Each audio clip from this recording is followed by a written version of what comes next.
Hi, welcome to Cloud Cover. My name is Steve Marks. And I'm Ryan Dunn. Hey, we got a great show this week. We're going to be talking about using Silverlight in Windows Azure. We're also going to cover the news as normal, and we'll end up with a tip on how to use Fiddler to debug and inspect your request to the storage. Okay, Steve, let's tee it up. First thing we got is Dallas. Yeah, big announcement at WPC was that Dallas is actually a CTP3, and we're going to have it released to web, or RTW as they call it, which is essentially in production at the end of the year, or by the end of the year. So Q4 CY calendar year 20 year. Yeah. Yep. Instead of fiscal year, right? So that's really cool. Looking forward to that. There's some new content provider partners as well who were announced, like LexisNexis, Wolfram Alpha, the Environmental Agency, European Environmental Agency. Which I assume that means you can get a mashup of all the polluters in Europe. Yep, that's exactly what that's for. All right, moving right along to understanding Windows Azure Storage Billing, bandwidth, transactions, and capacity. Oh my. I wonder what this is about. I'm glad you asked, Ryan, because it is about how you can understand Windows Azure Storage Billing, including bandwidth, transactions, and capacity. No kidding. That wasn't clear. Yeah, I know. It's a little. This the title really sold it. Sold it short. But this is on the Windows Azure Storage blog. We'll have a link, of course. This is a long post, so we're not going to really cover everything that's in here. It's approximately 27 pages. It is. It's something like that. But it's got both from the high level, hey, here's what stuff costs, down to, as you get way down towards the bottom, it has some things about the overhead in so a blob container. Here's how the actual data that you use is computed. So that's pretty cool. I think even further down, or maybe it's a little further up, there's also some information about transactions, and it's right here. So depending on where a transaction fails, if it fails, there's sort of rules about whether it's counted as a transaction that you actually pay for or not. So, I mean, this is it. This is sort of everything you need to know if you want to get really specific about This is the rules engine for billing. This is great. Yep. You'll notice that only one person has actually made it through that entire post. Yep, and he left a comment. This is exactly the information I was looking for to help me estimate my monthly costs. Thank you for providing so much detail. That sounds phony. Yeah. I think that's Brad. I think Brad on the storage team wrote a blog post and then signed in as Kevin and said oh, this is great. Don't you have to be authenticated now to comment? Yeah. So it's got to be someone named Kevin, because they actually they validate that your first name is what you type in. Pretty sure they do. No, this is actually great. Even people who haven't commented here have said things on Twitter and whatever. I tweeted a link to this, and a lot of people replied and said pretty much what Kevin said, which is this is really useful for people who really want to know what everything's going to cost. Turns out, actually, I read through this whole thing and found out that while a few tiny things are different than what I thought about, like authentication failures don't count as a transaction and things like that, some things I hadn't really thought through, overall, nothing changed really my understanding of how things worked. Even the overhead that's there, all the overhead is pretty small. So don't feel like you have to go understand all this really detailed to get an accurate estimate. But if you're one of those people who really wants to know all those details, they're all here. Yep. Sugar 6 CRM. So the announcement at WPC was that it is now supported on the Windows Azure platform, which I think is pretty cool. I think so. If I recall correctly, Sugar CRM is a PHP application. That is my understanding as well. So it would be, I've never used Sugar CRM, but I've heard good things about it. And it's one of those things where now that it's supported, you can go out and get this installed and working with your cloud account. So awesome. Very cool to see applications like that make it onto the platform. Another announcement from WPC was the Windows Azure Platform Appliance, or as lots of people have been calling it, Cloud in a Box, or Windows Azure in a Box. This is the appliance that we'll be giving to partners and to large customers to basically run their own version of Windows Azure and SQL Azure in their data center. I seem to recall that you had an interview on this by it sounded like Walter Cronkite was interviewing you, but yeah, I think that's what it was. It was credited as Ryan Dunn. Yeah. Which, actually, of course, at the beginning of the show, we claimed that's me. Yeah. So you're Steve Marks. So you interviewed yourself. Yeah, I interviewed myself.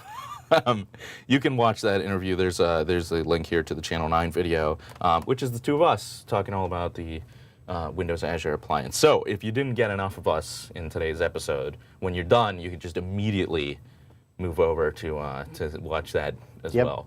It's a breath-tingling 9-minute video. Breath-tingling. Yeah, spine-tingling. All right. Breathtaking, spine-tingling. So that takes us to another spine-taking, breath-tingling.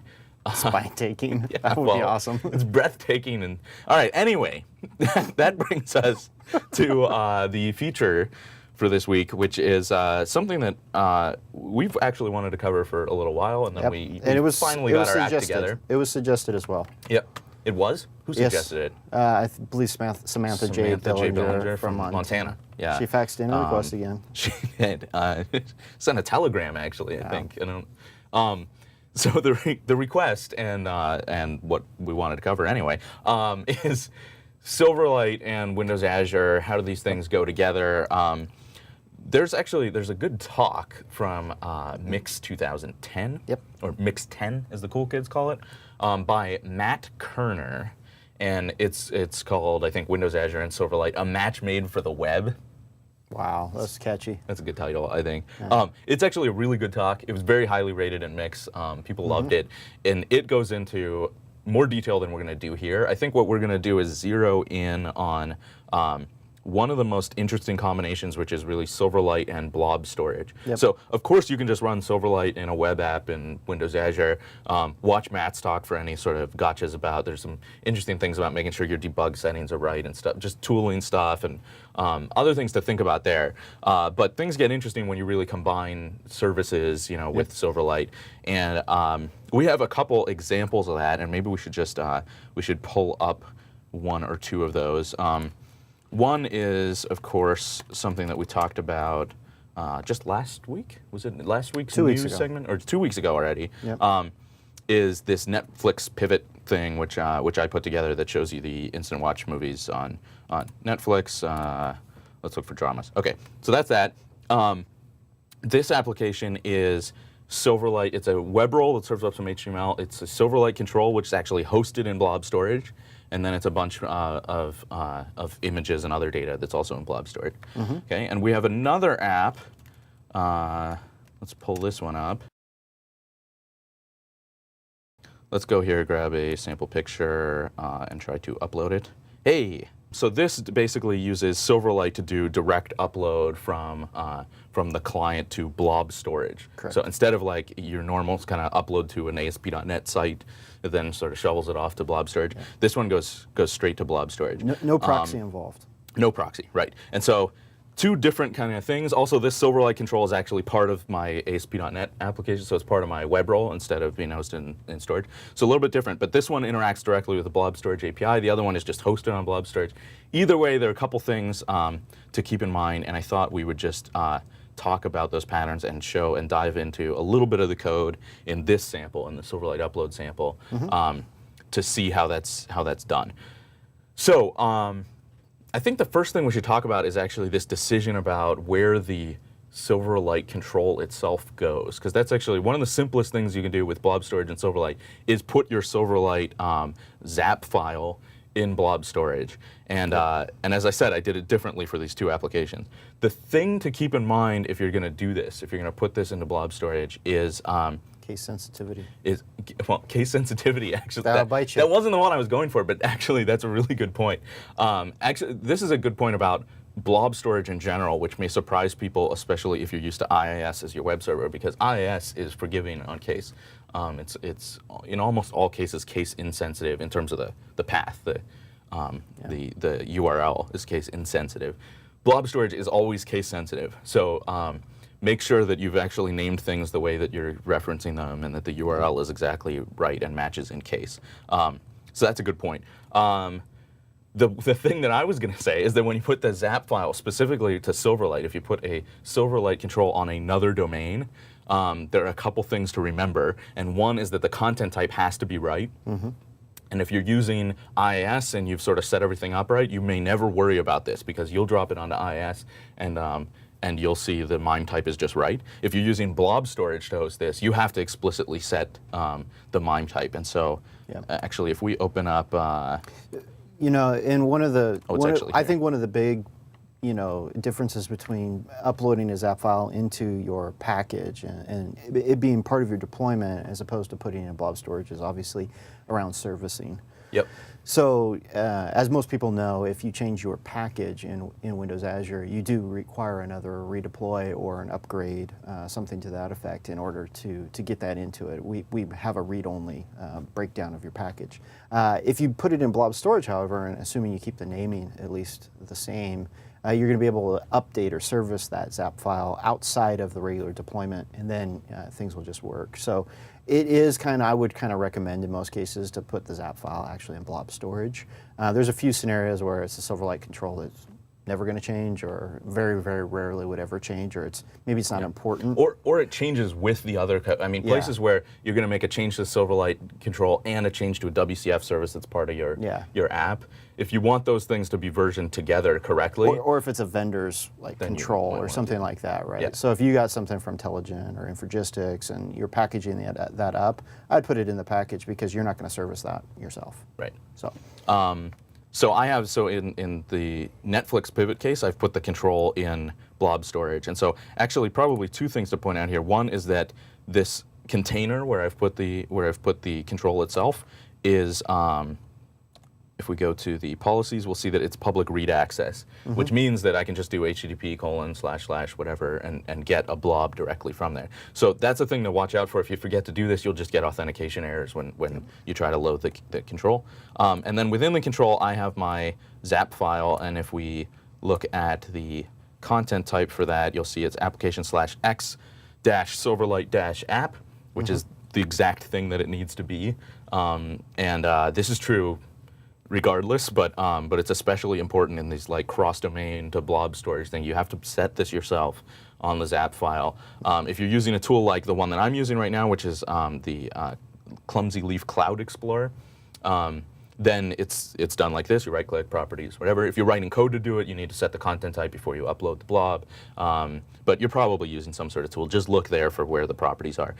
It's unlikely this property is going to get magically set for you correctly. Some tools do things like, if it's XML, they set it to the right thing. But a zap file is unlikely to get automatically set by any tool.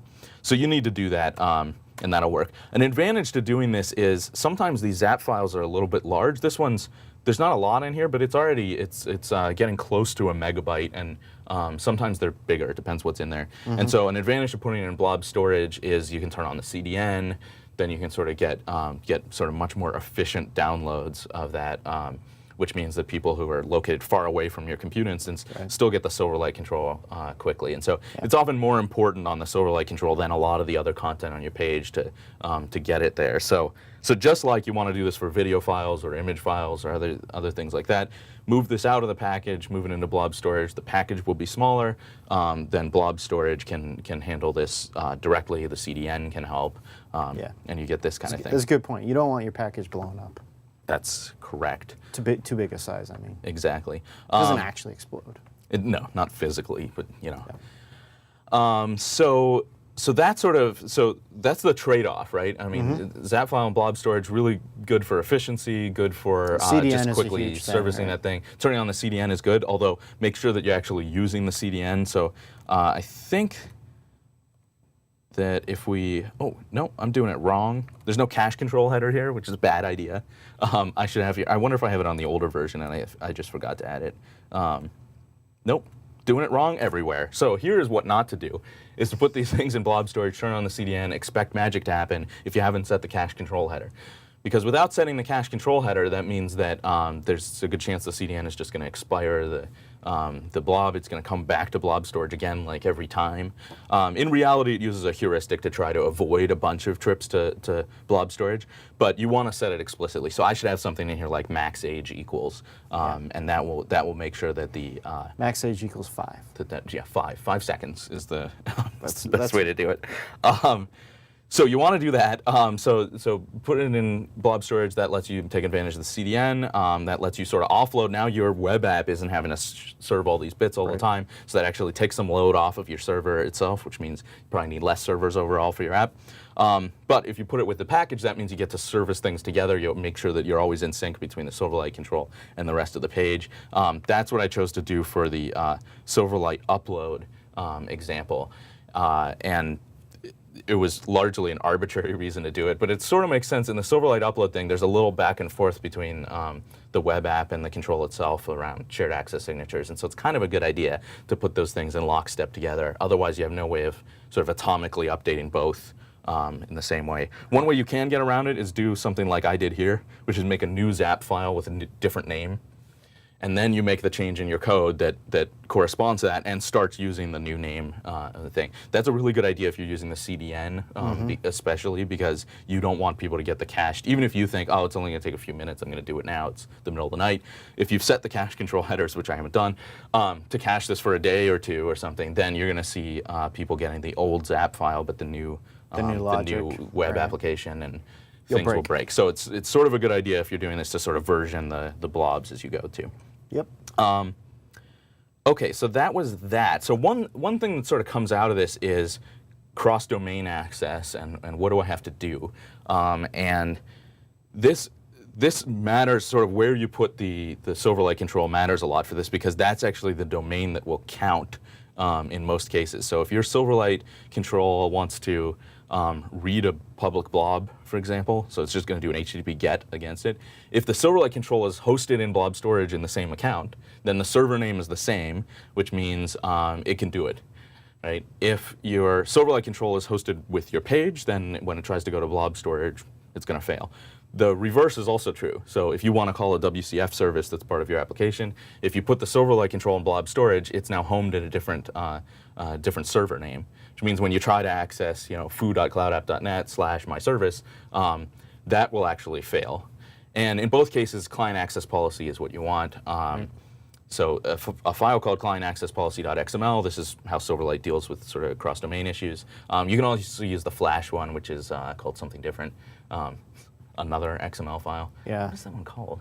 It's cross-domain. Cross-domain policy or cross-domain.xml? It might just be cross-domain.xml. Anyway, we don't use Flash, so we don't know. Silverlight actually recognizes both, so you can do that. I think it's the drive that you put in, like the USB thing. Oh, yeah, I use that a lot. So you store stuff, and the file name always has to be cross-domain.xml. Did not realize I needed that. That's what it is. Okay. So you need that if you're going to do cross-domain things. So it's sort of the inverse of this. If you've got the Silverlight control and blob storage, you need a client access policy in your application if you want to be able to access it. If you have a Silverlight control hosted with your application and you want to make a call to blob storage, then you're going to need a client access policy there. How do you do that in blob storage, Steve? I'm glad you asked, Ryan. I don't think it's possible. Let's look at one that I have. So in this Silverlight upload, we have a root container. The root container is magic because it's called $root, but the path is just account.blob.core.windows.net/blob name. Yep. There's no container in there. And so when I put a client access policy in that location, now we can do something like go to, if this is actually the name of the account, client access policy.xml, and there it is. So see the URL. This is the important part because client access policy.xml always has to be at the root. So the way to do that in your web application is just put it off of the root, right? The way to do it in blob storage is to use that root container. If you don't know where the root container is, or you don't think you have one, and it depends on what tool you're using, you can actually just sort of right-click, create a container called $root. That's the magic string. And the $root won't appear in this URL. You'll get it without that. But that's the thing to create if you don't think you have one. It'll actually work both ways. You could put $root in there as well. That's true. Let's do that because it's fun. I like to test everything we say here, so there you go. $root so also you can works. do it either way, but the other point you want to do is when you create the container for $root, which you're going to have to do in some tool or another, you do want to set, typically you want to set the root container to be public access. Yep, so the same settings we saw before on that Zap, because Silverlight is just going to, the Silverlight runtime is just going to do HTTP:// it's doing an HTTP GET against So doing exactly what that browser whatever, did right there. right, that thing. Yeah. So that's a good way to test it because you're doing the exact same thing here. One thing, again, to pay attention to is the content type. So in this case, I've set it to text/XML. I actually think that application/XML is the new text/XML. I've heard that that's sort of the preferred MIME type for XML files, but somebody who really knows what they're talking about. I'd have to go talk to the MIME type gods because I'm just really not that up on it. I don't know. I found text/XML worked in the browsers I tested. I actually found when I forgot to do this, which I initially did, you get the application/octet stream or something. You get some generic kind of MIME type on this. And I found, I think that IE worked with that, but Chrome didn't, I think it could have been the other way around. Wait, what's Chrome? One or the other. That's that stuff, the metal looking stuff on your car. And it works with Silverlight. And it works with Silverlight. Awesome. Yep. It reflects off a kind of silver light. Gotcha. So, so do set the MIME type here, even for the client access policy. Again, remember case sensitivity. It's all lowercase. That's what you want. I think we can safely say a best practice in most scenarios, especially when you're going to be pulling this out and having a client somewhere read it, is set the content type. Yeah. When in doubt, set the content type on everything. It'll never hurt you. Right. Right. And it's relatively easy to do. In fact, there's a few methods that people have done, which is when you do the upload, if you're using programmatically uploading, you could do a quick registry lookup by file name extension and put the content type in there. And then if you don't find that content type, then you can use that octet string, which is kind of the default one. You load it up there. And that way you're kind of covered in every scenario. Right. So. Right. And if you don't know how to do that, maybe that's a good blog post we should do, like how to use the registry to look up the content type. Yeah, I didn't know. That's a good technique. I always have this like my own. I know that I upload zip files a lot and whatever, so I have like a case statement or whatever. I've never actually used the Windows it's mapping there. really simple. That's a good idea. I'll share that code. All right, Ryan is on the hook for that one. So we introduced me as Ryan, so. Yep. So you're on the hook for it. That guy is going to do it. And so. So that's client access policy. So if it's in your web app, just drop the XML file in the right place. If you're putting it in blob storage, make sure to put it in the root container. Make sure to set the MIME type. And watch out for case sensitivity. Make it all lowercase. Yes. One gotcha here is that the URLs in development storage look different. Yes. So while in the cloud, it's going to be, foo.blob.core.windows.net /container/blob name, or in the case of root, no container, just the blob name. In development storage, it's 127.0.0.1:10,000/devstore account1, which is the account name, /container/blob. Yep. Or in the root case, it's /devstoreaccount1/client access policy, whatever. That won't work. If you do that, it's going to, the Silverlight runtime is going to go to the root of that server. So it's going to go 127.0.0.1:10,000/client access policy.xml. That won't work. That doesn't exist. You need an account name in there. So local development storage will return a 404. Silverlight will go, there's no client access policy. I cannot make a cross-domain call to blob storage. So I just use the cloud storage for when I test the Silverlight stuff. I just go straight to cloud storage, create my $root thing, and start just testing directly against that. I think that's probably the thing to do. There's no good workaround that I know of beyond sort of crazy URL rewriting to make this work locally in dev storage. And yes, I've talked to the team about it, and they're looking at ways that we can address that in the future. But for now, we're kind of stuck with it. So that's what I would do. Is I would go straight to real cloud storage to do these kind of cross-domain tests.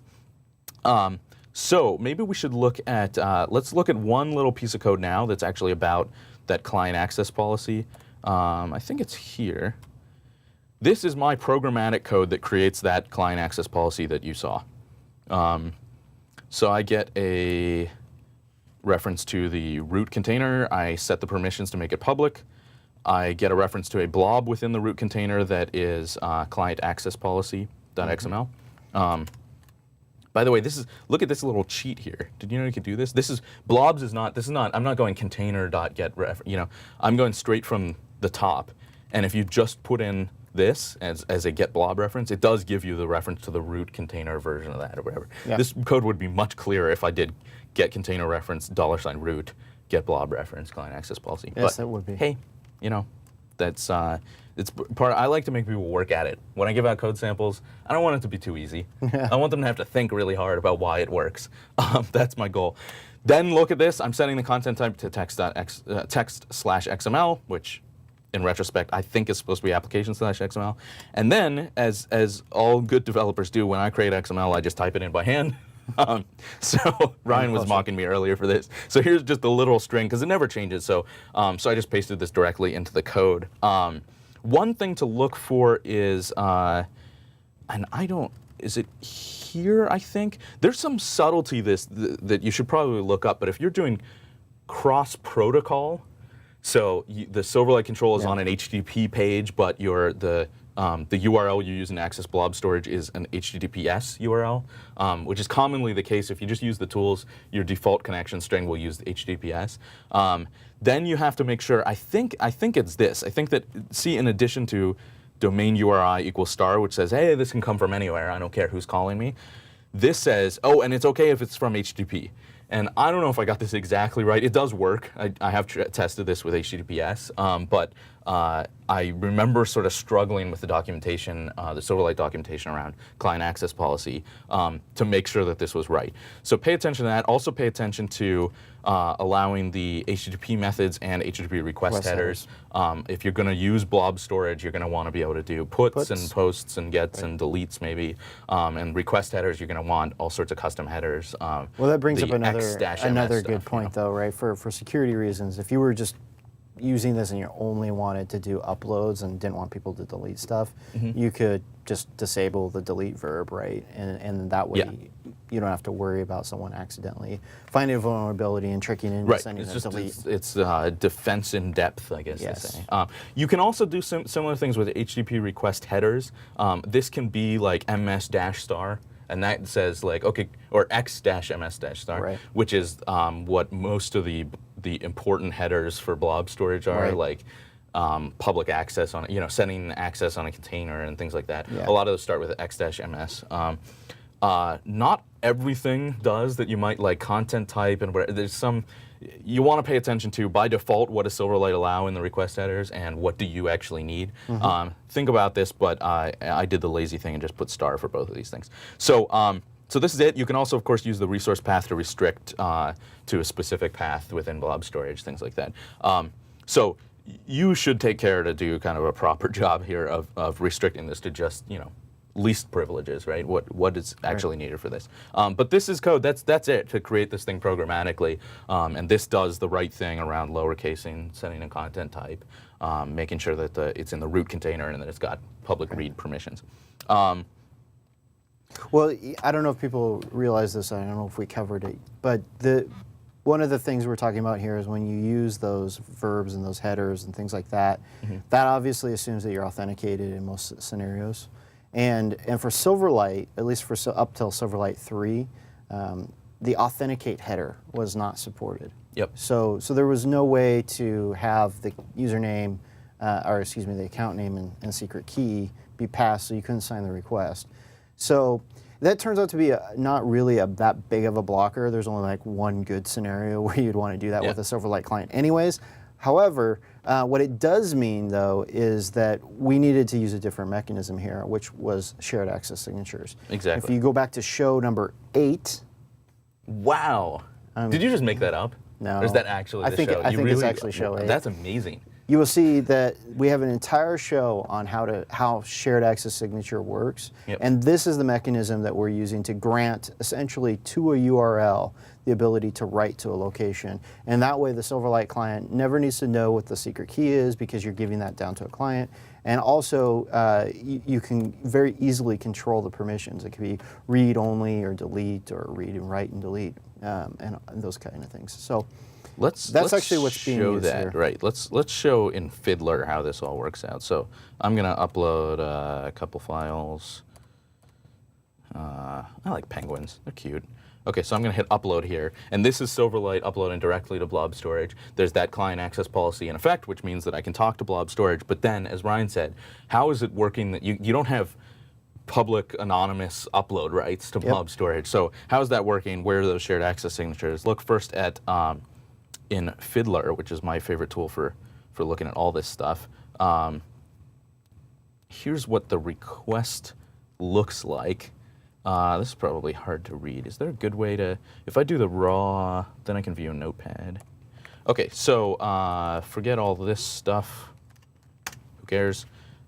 Here's a put request that's going to slupload.blob.core.windows.net. So that's why the client access policy has to be right here, because that's what it's going to ask for, is that URL plus client access policy. Here is a container name. I'm just sort of splitting this out as we go. So this is a container name. It's a GUID. Every sample I have has container names that are GUIDs because it's easy to generate and assume that they're unique. Here's the file name, and that's actually the file that I uploaded. So this is I guess Blob name is the better way to say it, but that's the file that I chose to upload. And then here is the query string, and so this has this is a shared access signature. So go back and watch episode 8, was it, to see all the details about this. But this basically has in it, in the URL itself, it has authorization that says you can go ahead and write to this, and I'll show you in the code in a second where this came from. But this is why it works. This is how Silverlight is able to do this. The client access policy gives us access, and then this this gives it up. You can see it right there. So you have the SE, which is the end date, the 2007, all the way to the ampersand SR, which is the signed resources C, which is the container. So you're saying go ahead and on the permissions are on the container. And then you say sign permission SWW, SP equals W, which is right. And then you have the rest of this signature. Right, the rest of this is sort of signed. Pretty straightforward. The only thing is it's going to expire. Obviously, you put like, I don't know, 10 minutes? It's a pretty short expiry time. I don't know. So if you were to copy this signature down, wouldn't work. Wouldn't work, exactly. I don't have to fear that everyone's going to do this. It's already going to expire by the time this show is over, let alone by the time you guys all see it. So that's it. So that's how that's working. Let's go back to the code. So we should have, I guess we already did it before I loaded this. There should be, somewhere here, there should be a call for the client access policy. And I wonder what, it might be cached that we already loaded this application. So probably happened the first time, but anyway. So that's sort of the sequence, is the zap is coming from the domain itself, from the app itself. And then below it, there should be sort of a request for client access policy, which says, yes, you can do this. And then you'll see the actual put request that put those things using a shared access signature. If we go to the code, we will see that here in page load is where I do all the work of creating the shared access signature. So here's the account. We create Silverlight policy is that method that we just showed. I'm doing that every time for no good reason. So every time you load the page, I'm rewriting that XML file. It's very efficient. Yeah, that's efficiency. That's what I like to do. Container name is a GUID. We create the container, and then here you go. That's all the code that's required to generate that shared access signature. Basically, we say the permissions are right, and then we put the expiry time in there. It's 10 minutes. And then we construct the URL, which is basically the container URI. It's actually interesting what I'm doing here. I'm sort of taking the container, sticking the query string on it, and then in the Silverlight control, I'm just jamming in the file name in between. And so it's a little bit of a weird way to do it, actually, but it works. So basically, I'm just appending that, because what you get back from this shared access signature is a string, and it's actually the the query parameter that goes on the end of a request. And so I'm taking that and actually putting that on the page. So I guess if we open default.aspx itself. I don't know if you know this, but you can use datetime.now. You don't have to use UTC now, because it's actually converted on when it hits the server to universal time. Okay. What do you mean when it hits the server? When the shared access when the policy goes to get applied, because the date time now is not in universal time, it's automatically converted to universal time and then applied. So you're always going to see universal time. Where is it in the query string? Does it have the? Yeah. Will it say PEST or whatever? No. It'll because it gets converted to the Zulu time. But then that's not at the server, because this doesn't actually touch the server. Getting a shared access signature is all local stuff. So it could be that the .NET thing is doing the right thing, which I suspect is true, that it's taking the date time, converting it first, and generating the string. But this is actually that's what you're right. You're right. You're right. That is the local code is converting it to UTC first. But I actually believe you're probably right that it's the .NET client library does that first. I always do UTC now, because otherwise I'm worried that I'll mess it up somehow. But I think you're right that you can do either one. I was actually thinking of the shared access policy, which do get saved up in the server. And those get converted. Right. Okay. Great. Figured that out. So here we go. You'll see somewhere here in these init params. There you go.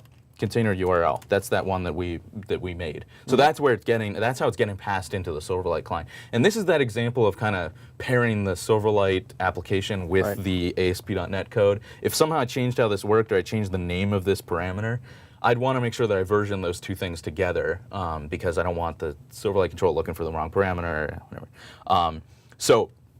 So that's kind of the communication. You could also imagine just doing a WCF service or something like that that would fetch on demand a URL. My app actually has this problem that if you load up that page and then you walk away for 10 minutes and you come back and then try to upload something, it just fails. Because it's on page load that it generates the signature and it's only good for 10 minutes. So maybe not the best way to do it, but yep.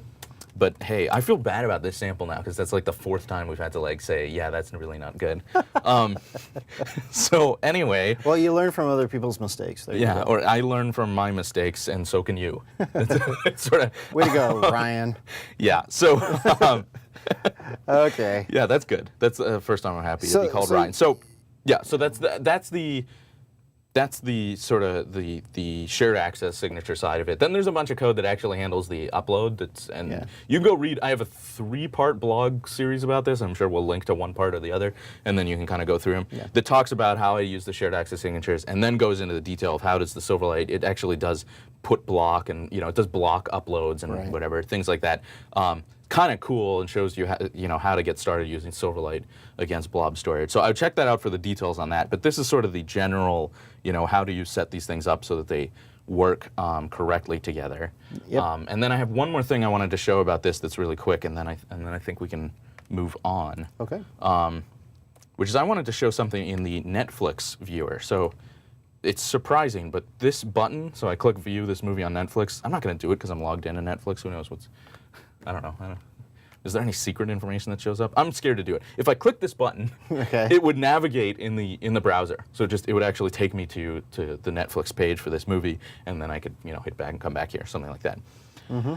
That actually lets you run into a cross-domain issue just with that, because the permissions to the HTML page to do things like browse to another page or manipulate the DOM or something like that are different if you're doing it cross-domain. So if you have a ZAP file, a Silverlight application hosted on a different domain, and you want to be able to do this sort of thing, there's one more thing you have to do, which if we view source here, we can see.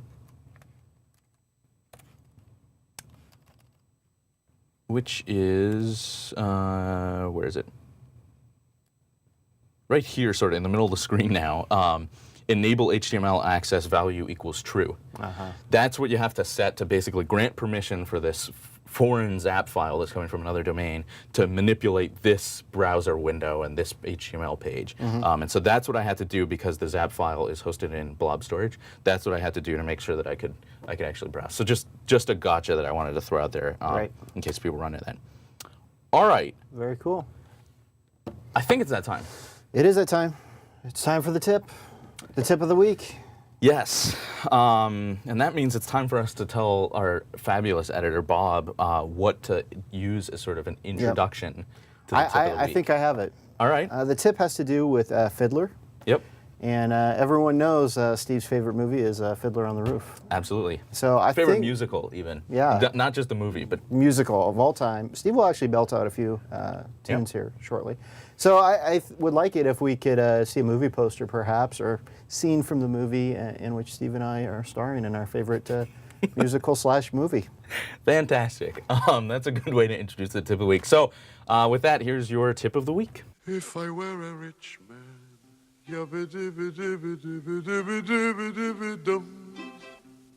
all day long I biddy-biddy-bum. If I were a wealthy man.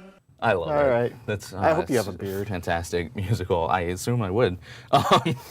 So Fiddler. This has to do. We've been looking at Fiddler to see all these things going on, how we're interacting with Blob storage, what the authorization header is, things like that. It's even a good way to find out when things are going wrong because the authorization is wrong or something like that. Right. You get some nice information in the XML that comes back from the server that is otherwise sort of you have to extract through code, and it's kind of a pain. It's really easy to see in Fiddler. Yep. Fiddler is fantastic. I should use it all the time when I use blob storage, but if you do this when you're running against local development storage, you will encounter an issue which is familiar to a lot of people who've used Fiddler for a lot of reasons, which is that when you go to that loopback address, when you do localhost, that actually often bypasses the Fiddler proxy. And so unless you've done something extraordinary to work around that, that's what you'll get. You'll be hitting 127.0.0.1. That'll just go straight past Fiddler and go short circuit on the loopback address, and you won't see anything in Fiddler relating to that traffic to development storage. So that is bad. How do I fix it, you might ask? You can't. Tip of the end of the tip of the week. Tip of the week is you are in trouble. Okay. So if you want to contact us on Twitter, there is a way to fix it. I can't believe you doubted us. Here's a blog post that we will link to that talks about the that basically talks about connection strings and development storage and what is actually the syntax, what goes in there, what doesn't. And it's got an example of how you can do Fiddler. Zoom it, and you'll see there. So it's development storage equals use development storage equals true, which is your normal kind of how to use development storage. And then there's this development storage proxy URI equals http://ipv4.fiddler. And ipv4.fiddler is this magic host name that Fiddler makes up so that you can hit that. Fiddler intercepts it correctly, then it actually turns around and does its local host. Right. Yep. So that's what you need to do. Then you'll capture all of that traffic in Fiddler, and it takes care of it. So this blog post is interesting also because it's got some other stuff about how you might set up custom endpoints or even configure a shared access signature in your connection string, which I thought was actually kind of cool. Didn't know you could do that. So that's how you can do that. I think that's it. Well, it was great. Good tip. Thanks, Steve. Yeah.